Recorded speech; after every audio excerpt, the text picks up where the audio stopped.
Bonjour! Welcome to another episode of Cuisine de Michel. I am Michelle. So today I'm going to be trying a recipe for dinner from a site that I've actually never tried anything from before. This is from sargento.com, and this is going to be pappardelle pasta with aged Parmesan cheese. Now I am adapting this recipe quite a bit, partly to meet our needs, but also based on some of the ingredients I have available. So here in the pan, I've already started the prep, and it says to do 6 ripe tomatoes that are cored and cut in half. Well, my tomatoes, these are actually the tomatoes from my garden, and they weren't all the same size by any means, so I just tried to use as much as I could. So that's a first adaptation here. And then second, it says to do 1 small sweet onion, peeled and quartered. Well, there are no small sweet onions at the store right now, so I just cut off part of one and hope that this was about the equivalent. And then there are 5 cloves of garlic that are peeled in here. There's a couple that kind of split whenever I peeled them, but that's okay. So now to this, we're going to be putting in a cup of chicken stock. And mine's a little bit frozen from being in the freezer, but it'll melt, not worried about that. And then we're gonna be doing a cup of dry white wine. I'm gonna use Barefoot Chardonnay. I think probably any dry white wine would work. This is just one of my favorites to cook with.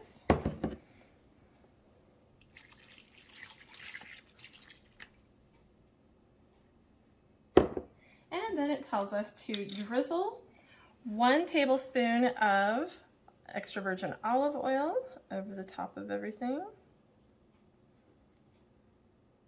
Not sure how much drizzling I can really do here.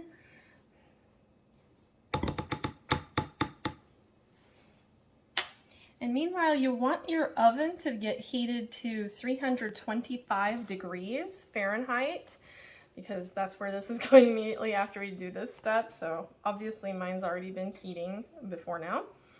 Now we're going to put an herb mixture atop of this. So here in the cup, I've got, it says to use dried rosemary for a teaspoon of dried rosemary, but I just had some fresh, so I put some fresh rosemary in here instead, and a teaspoon of dried basil, and then a teaspoon of kosher salt, and a ½ teaspoon of black pepper. So I'm just going to stir those all together. And then we are to sprinkle these over the tomatoes. I'm just going to try to get those right there on the tomatoes.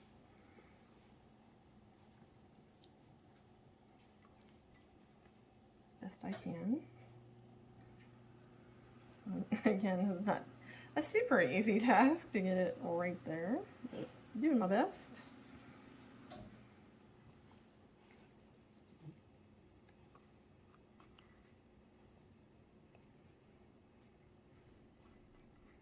I can tell you, this herb combination smells great.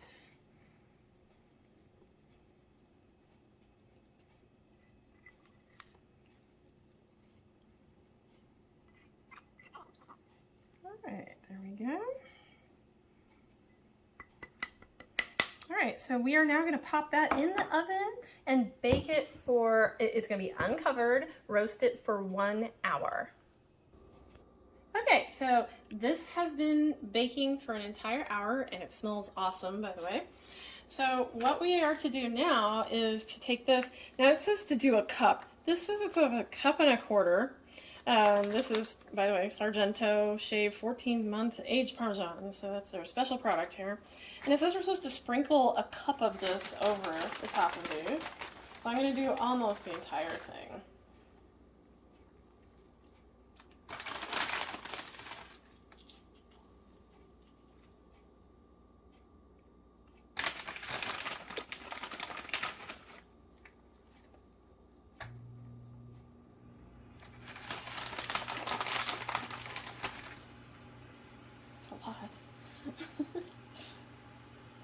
That's gonna be awesome.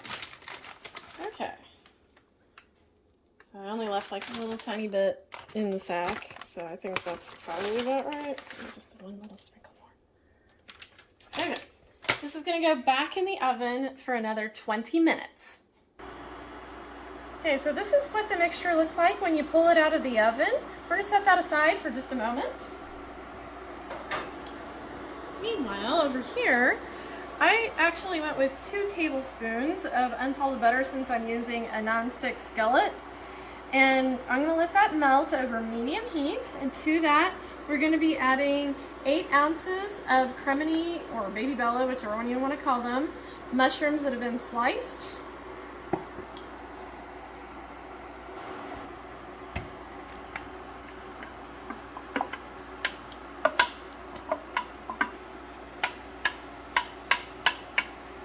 So we're gonna cook these. It says 10 to 12 minutes. I don't know that it needs to go quite that long, so that's a very long time to cook mushrooms. But we're gonna cook these until they are nice and browned. Well, they're a little brown already, but browned from cooking and softened. And then while these are cooking, we will season these with some salt and pepper as well. Okay. I'm also going to be adding 1 ounce of porcini mushrooms along to this. That's not what is in the original recipe, but I'm not going to be doing the meat that's in the original recipe, so this is a little bit of my substitution for that. So if you want to do that addition, I've got these in hot water, and they have been soaking for about 15 minutes or so. So now that mixture that we set aside that we had done in the oven, we're going to be putting that into this blender. I'm using this because if I try to pour that, it's going to probably be a real disaster. So let's not try that. I'm also going to add just a splash of my porcini juice because I love porcini flavor and I hate to waste that sauce there. So now we're gonna put this and blend it until smooth.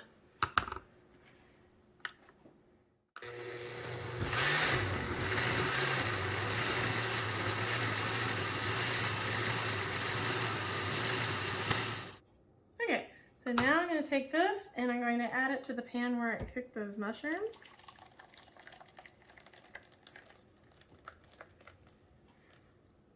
Now mind you, this is actually designed for cooking a pound of pasta, so I don't have a whole pound to do this with because that would be a lot. I'm planning to save some of this for later. And then I'm going to add in my porcini mushrooms that I had to the side. And we're going to stir that so that you can get everybody combined. Oh, it looks beautiful together. This is not on heat, this is just me stirring it so it can all be together. It smells really good.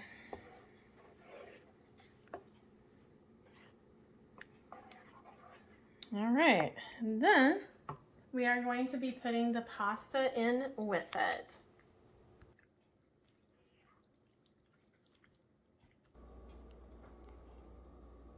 Okay, so here we are, final plating, and it looks really fabulous. So to this final plating, it says that we are supposed to put on a little bit of the stuff that's left. The original recipe says there's supposed to be like 1.5 cups, and I would not need a whole half cup or anything to do this.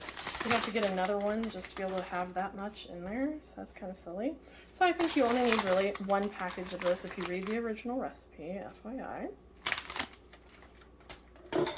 And it just says to sprinkle, it says sprinkle with parsley. It does not say what kind, so I'm just gonna give a little shake of a couple parsleys here.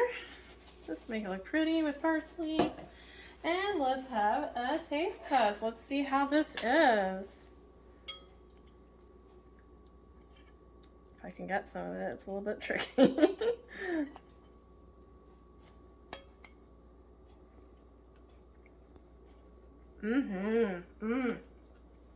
It's fabulous. I totally recommend this recipe.